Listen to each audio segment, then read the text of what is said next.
that's there. Is my voice loud enough? Yeah, that would probably work. Yeah. Slightly intimidating to start a talk after you've just heard the 10 principles of civil communication, because it might be fresh in your mind all the ways that maybe I'm about to break them. My name is Fr Toby. I'm a Dominican friar. My main job now is I run a Catholic radio station called Radio Maria England. That's made a lot of my friends from school, which was here. I was privileged enough to go to school for here for 5 years. Saying to me, well, we always said you had a face for radio, Lees. My mum says they're mean and I shouldn't listen to them. One of the things that I wanted us to just think about first is, how many of you know the story of the Lord of the Rings?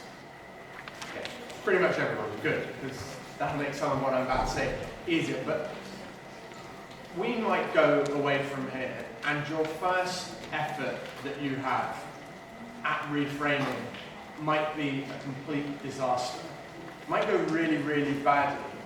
And I want you to think, what happens, does Frodo, at the very end of the Lord of the Rings, does he succeed or does he fail?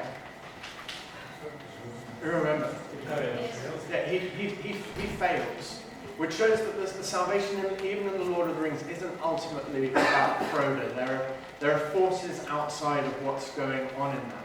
And what actually Tolkien said mattered most with Frodo was that he tried to stick in the fight as long as he could.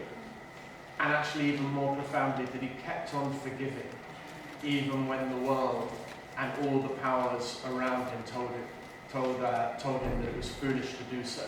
And if he hadn't kept on forgiving Gollum, then Gollum would not have been there at the end when Frodo finally capitulated to the power of the ring, put it on. Gollum wouldn't have been there to bite off his ring and to fall into the chasm of Mount Doom in what Tolkien referred to as the eucatastrophe.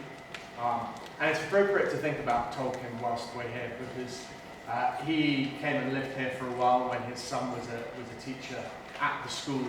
And I know there's rivalries between Birmingham and the Ribble Valley, for which is the inspiration for the Shire. Having been to Birmingham and having been to the Ribble Valley, I think it's pretty obvious that those who live in Birmingham, like Stephen, might argue and point out other areas of Birmingham which more resemble the Shire.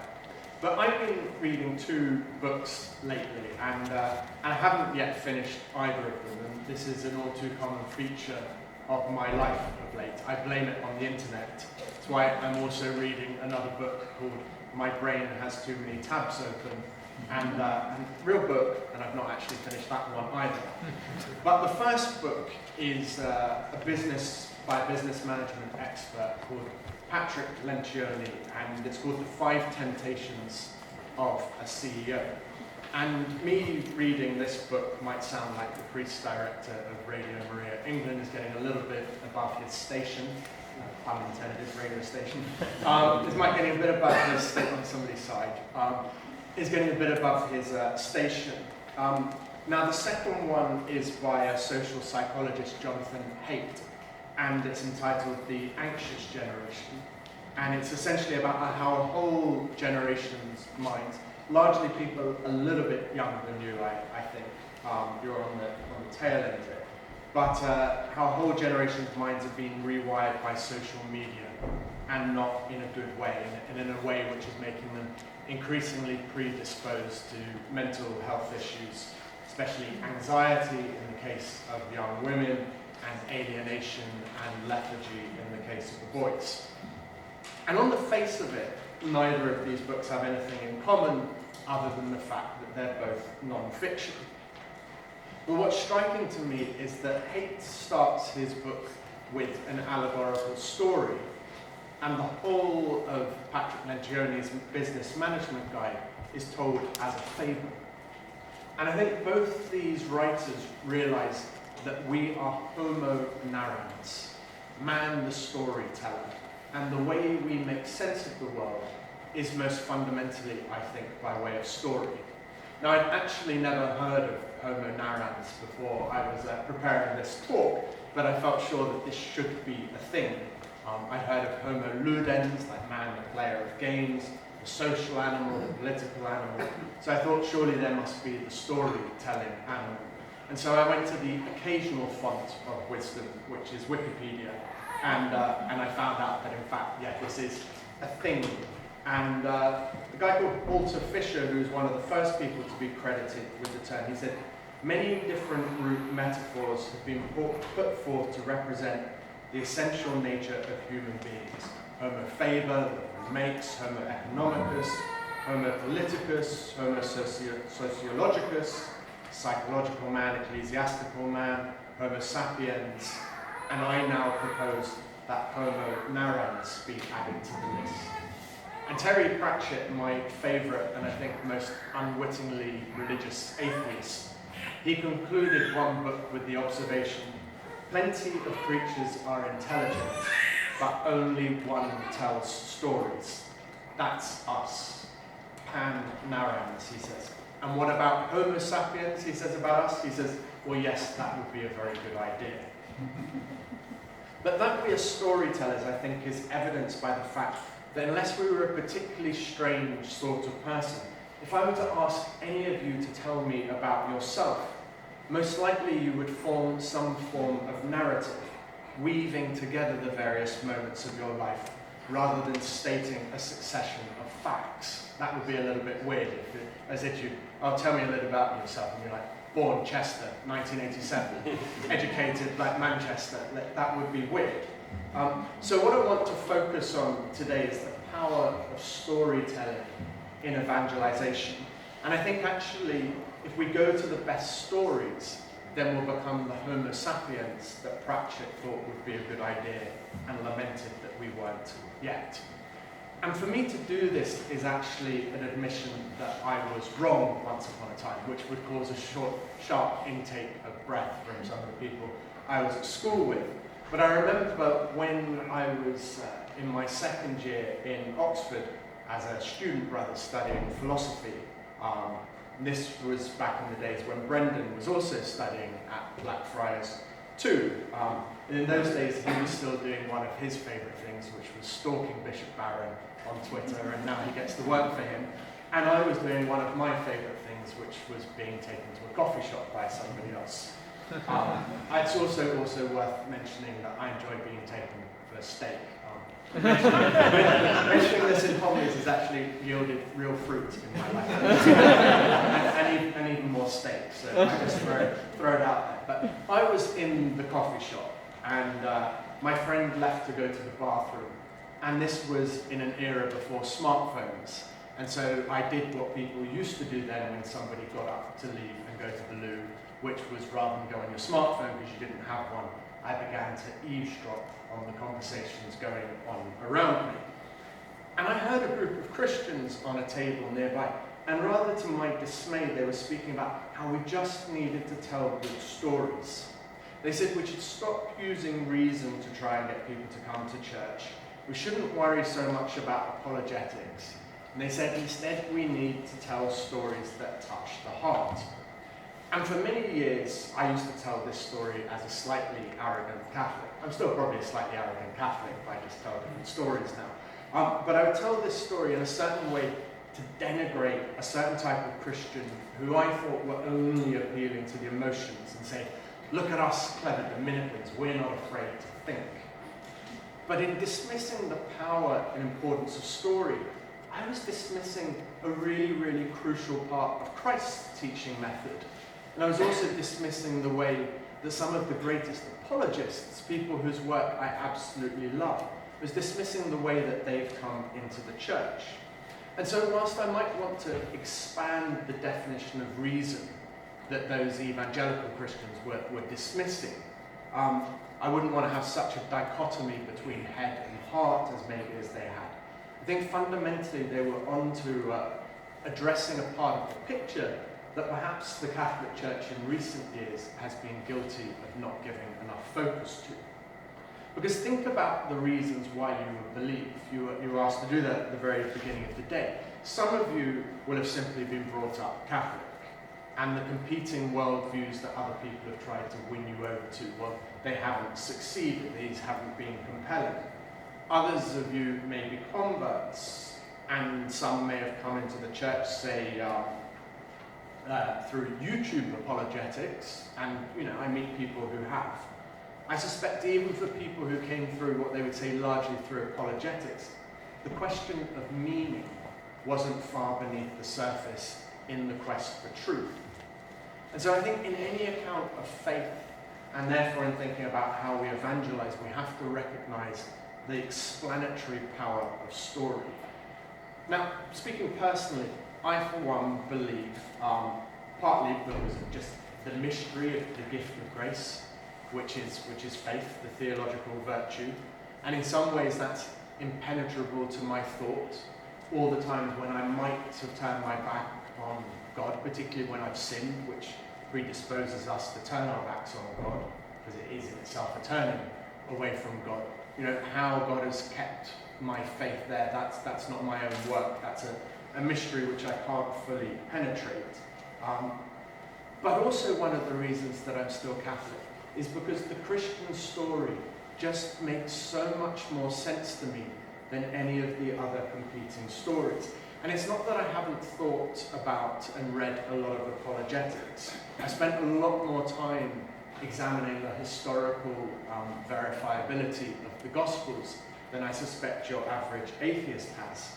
But that's a buttress to my faith, and it's not the reason for it. And if it's a buttress to my faith, then that ought to be a hint to me that using these sorts of arguments is unlikely to be the fundamental reason for helping bring somebody else to belief. It might be a means of helping them to look closer, but I don't think it's the way conversion normally happens. Because as I said, there are people who come to the church through apologetic videos on YouTube and Aquinas' Summa, and you're not going to hear a Dominican knock that.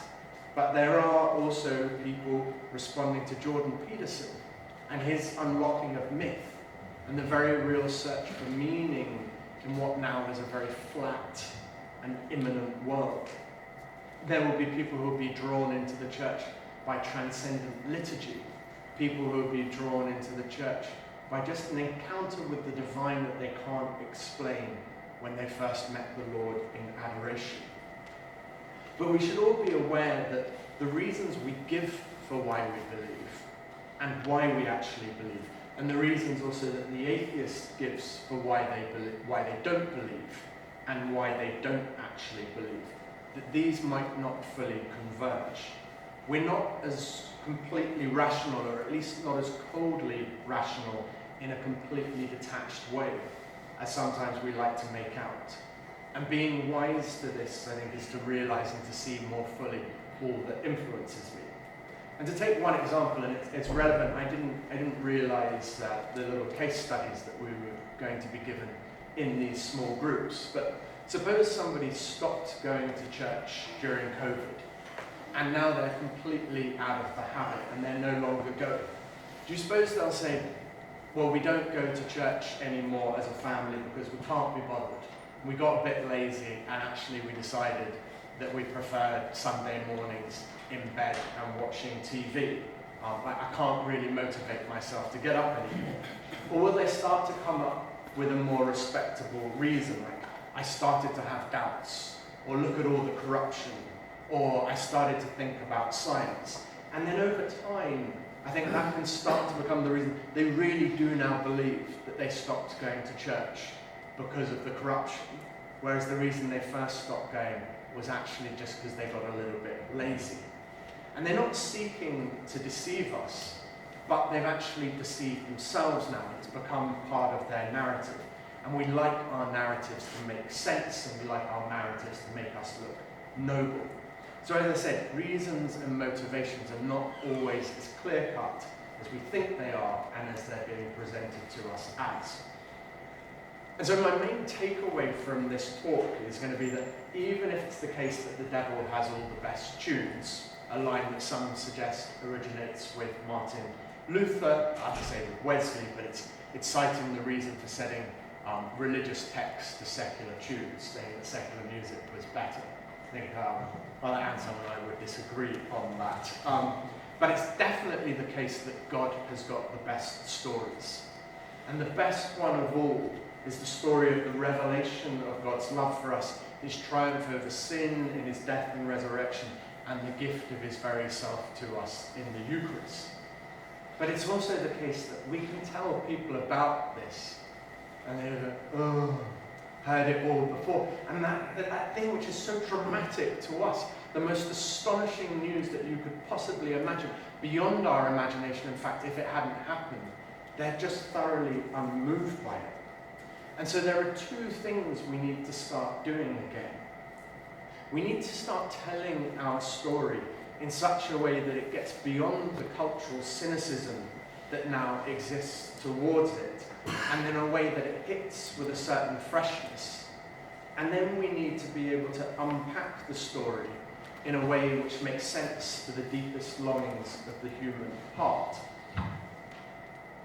And I think it's no coincidence that two of my favourite writers both came to faith in such a way, which we might characterise as, first of all, a crisis of meaning, and then a realisation that the meaning they were looking for was to be found in the gospel. And they're two of the best apologists, but they don't come through apologetics. The first one is a man called Lawrence Feingold, and he was a secular Jewish, and he'd been studying as first of all a compulsory element of his university studies, history of art and architecture, and this had introduced him through art to the Christian stories. He wasn't being taught just Christian stories, he was being taught the art and architecture, and obviously those came with it. And then whilst he was working as a sculptor in just outside of Florence, his wife was pregnant with their first child. And he describes how she was suffering with prenatal depression, and at one point said to him, I think I don't want to live anymore.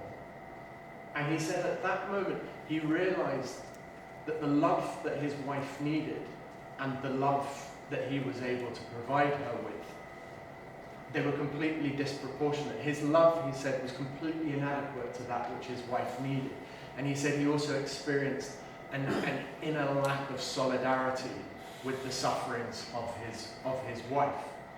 And he said at that moment he felt compelled in a way that he couldn't fully make sense of to go to a church and to pray, Lord, increase your love in me and make me a light to the nations. And in that moment he knew for the first time that there was a God, and it was the Christian God. And in C.S. Lewis, probably the greatest apologist, I think, of the past century, he testifies to the power of having heard stories at an earlier stage in his life, and how that then brought him to accept the Christian story. And I think every single conversion story that we read and that we become familiar with actually is a method of incarnation. It's a way in which God goes from the abstract to the particular. And I think too much of our apologetics sometimes speaks about God in an abstract sort of way, such that it doesn't actually have real meaning for the individual who we're engaged with. And there's a really important evangelical thinker who's been a great help to me, Nancy Pearcey. She's a brilliant writer on a whole host of issues, but one thing she notes is that the culture wars that have been going on of late between, say, cultural conservatives and self-styled progressives, she said they've been fighting them on very different fronts. She says the cultural conservatives thought that if you secured political power, you'd control the culture. And the self-styled progressives targeted the arts and the education, and they said that's the way you'll control culture. And she, like me, thinks that the progressives picked the battle that really mattered, and therefore, despite 7 out of the last 11 presidents being Republicans, because politics is largely downstream of culture, society has progressively abandoned the old religion in favour of new religions that are religions, even if they wouldn't go by that name.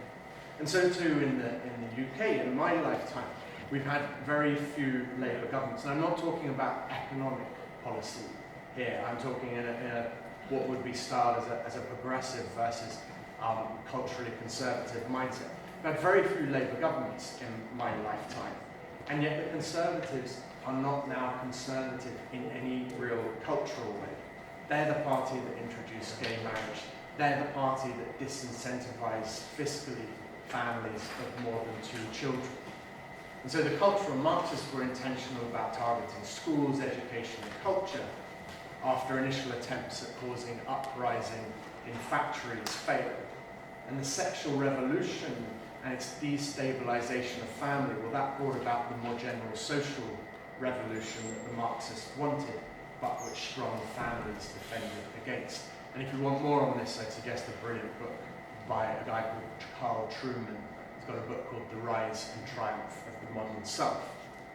But another interesting thing that Piercy does in her writings is she explores the dualisms which have characterized the dominant strains of thought ever since the so-called Enlightenment.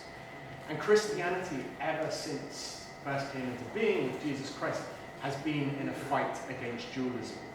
The dualism that would separate body and soul, and the dualism that would say Christ is either divine or human. And one of the most crucial dualisms that you might have heard of is the fact-value distinction, or the idea that you cannot get an ought from an is. And this is the idea that there's a realm of facts and there's a realm of values, and these are essentially distinct. And so facts in our age would essentially be the realm of science, and they'd be spoken of in terms of absolute truth. And values, well, that would be the world of meaning and morals, and it would be said that these are essentially subjective. They belong to the realm of thought, and they're ultimately distinct from fundamental reality. And C.S. Lewis found himself involved in just such a dualism. He found himself believing as a philosopher, as a convinced scientific materialist. He thought that all that was really real was that which could be investigated by science, and thus reality was only that which was material. And yet his mind was captivated by literature and by poetry, and this left him in a situation which he described as follows. Nearly all that I loved I believed to be imaginary, and nearly all that I believed I thought to be grim and meaningless. The dualism for Lewis was the romanticism of poetry, literature, and mythology, which was beautiful, but to his mind imaginary, and the dry world of rationalism, which was real, but dull and uninspiring. And so it was a great joy for Lewis when he came to realize, partly through the influence of Tolkien, when he came to realize that Christianity was the true myth. He saw that Christ's incarnation was the fulfillment of the ancient myths that he had always loved, whilst at the same time a confirmable fact of history. Christianity, he began to realize, was the true myth to which all others were pointing. It was faith grounded in history, and one that satisfied even his formidable intellect. Now, I know that some of you might be uncomfortable with the use of the word myth, but if we think of myth as first and foremost a story that conveys deep and meaningful truths, deep perennial truths, then we can see how the gospel would be the source of all true myth, because it's the story on the basis of which we judge the truth, the ultimate truth of all other stories. And Christ's resurrection, C.S. Lewis came to realize, was the myth that became fact. It brought the two worlds of fact and meaning into one. It had all the beauty and wonder of a myth, responding to humanity's very deepest needs for transcendence. And yet it also happened at a particular time in a particular place. As Lewis put it, the heart of Christianity is a myth which is also a fact. The old myth of the dying God, without ceasing to be a myth, comes from the heaven of legend and imagination to the earth of history. It happens at a particular date, in a particular place, followed by definable historical consequences. We pass from a boulder and Osiris dying nobody knows when or where, to the historical person crucified under Pontius Pilate. Now, we live in a world saturated with narratives.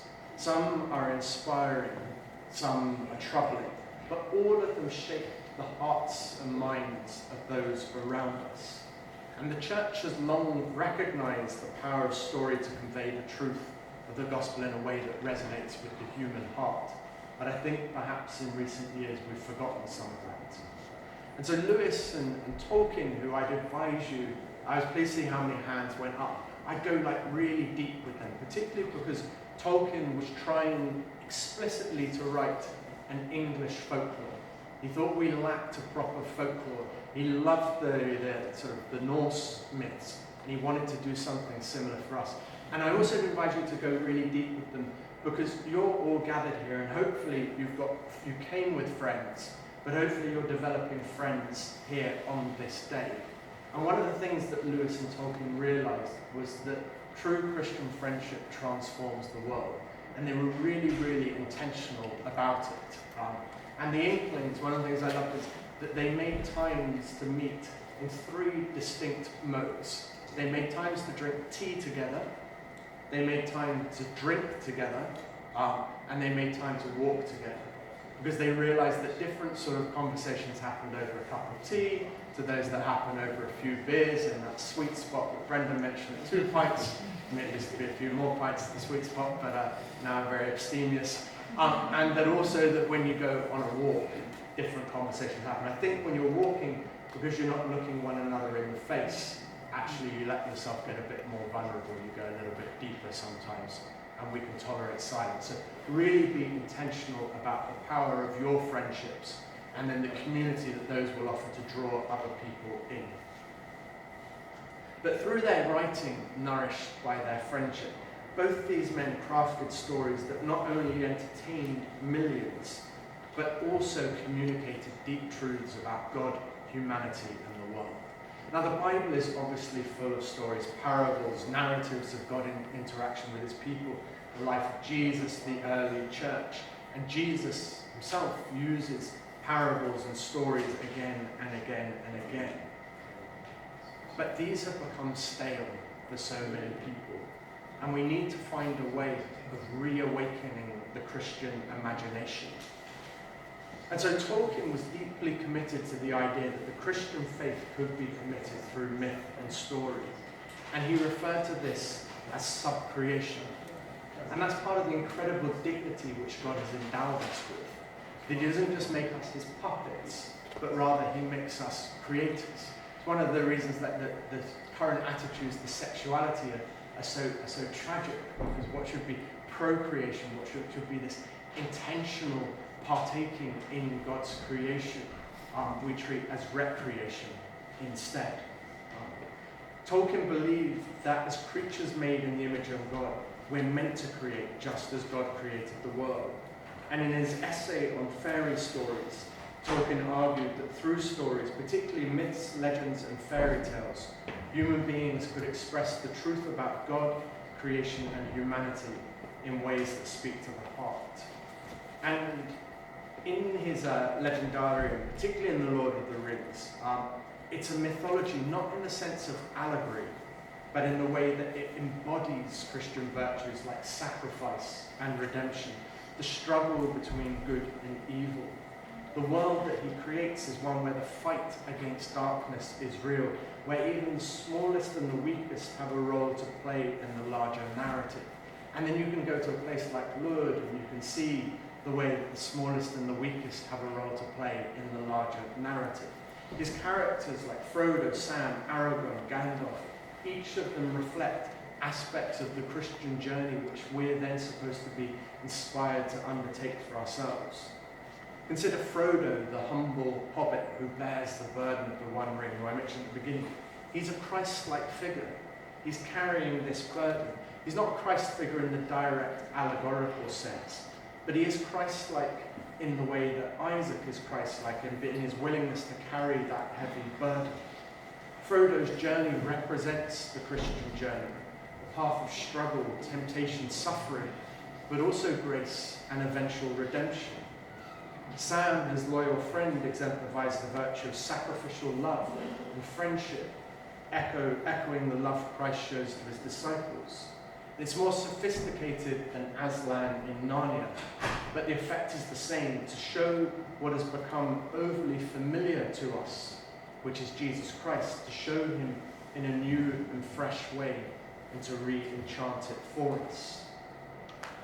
Tolkien's approach, I think, reminds us that storytelling can be a way to communicate profound truths about God's love for humanity. And by creating new worlds where these truths are embodied, Tolkien invites us to see our world in a new light, to recognize the battle between good and evil in our lives, and to understand that nobody is too small or too insignificant to have a part to play in the plan. Or take Lewis's Narnia series, which is less subtle, I think, than Tolkien, and Tolkien wasn't always a massive fan of it. But in The Lion, the Witch and the Wardrobe, the central character, Aslan, is a clear representation of Christ, what Lewis calls a supposal. Again, he doesn't think he's doing direct allegory. He thinks he's supposing what might it have looked if in another time and place the second person of the Trinity had become incarnate, but this time as a lion. So his sacrifice on the stone table in the story obviously parallels Christ's crucifixion, and his subsequent resurrection is a powerful image of the resurrection. But Lewis didn't just make Aslan a symbol, he made him a living, breathing character who captures the reader's imagination. And part of the beauty of Aslan is in the way, I don't know if you remember, particularly if you watch the Disney films, then Mr. Beaver is permanently stuck with a Ray Winston accent in my head, where I think it's Lucy asks about Aslan, is he safe? And he says, of course he's not safe, but he's good. And it's this wildness, because we've tamed the presentations of God. It's why so many people find the sort of saccharine image of Jesus Christ that gets presented so boring. Partly that's through really bad art that exists, but it's also through a reduction of the gospel to simply just being nice and inoffensive. And that's not what the gospel is. Don't think, therefore, that you're preaching the gospel if you're offending people. You know, just sometimes that happens. But just because you're offending them doesn't mean that you're preaching the gospel. There can be a difference. But with Aslan as a wild lion, Lewis sought to free Jesus from the chains of cultural captivity and the weak, bland religion of respectability and be nice. And so I think one of the most striking aspects of their works, and you might have discovered other works that do the same for you, and one of the really important things is that you take the things that you love, and then you make your friends love them, and then you help them uncover the deeper meaning behind them. And I think sometimes if we engage in our apologetics on the level, say a person says to you, I don't believe in God because I believe in science. Now, hopefully all of us, if we hear that sort of argument, is like, oh, like how ridiculous. Because we know that it's crazy. But if that is the point at which they've drawn up the ramparts, I don't think sometimes that that's the best place to try and evangelize them, by like banging and banging and banging at the place where they've drawn up the ramparts. Rather to sort of switch metaphors a little bit, or allegories, to think of Star Wars, and to find, that narrow crack in the Death Star, where you can fly right into the heart of it and sort of convert them where they least expect it, and the place where they're sort of vulnerable. Obviously, we don't intend to blow them up and destroy them, but we do want a sort of a metanoia where they start to see differently because something in their head has gone, they're seeing differently. And so I'm just going to close with a couple of points from a really good course that was taught to me, which summarizes what I want to say about the importance of imagination and storytelling in our evangelism. Father Michael Ward, he taught me a course on Christian apologetics when I was a student in Blackfriars. He's a former Anglican priest, now Catholic priest, He's written a book called Planet Narnia, where he unlocks the cosmology of the Narnia novels. But he says the beauty and power of art, especially literature, poetry and fiction, can awaken a sense of wonder and the transcendent, opening people to the possibility of God's existence and the truth of the Christian faith. He said we can argue against people in the places where they've got the drawbridge drawn up, or we can go in another way. Bishop Barron, he's made the point that arguments for truth and goodness often fail because people have already set up their barriers to these arguments.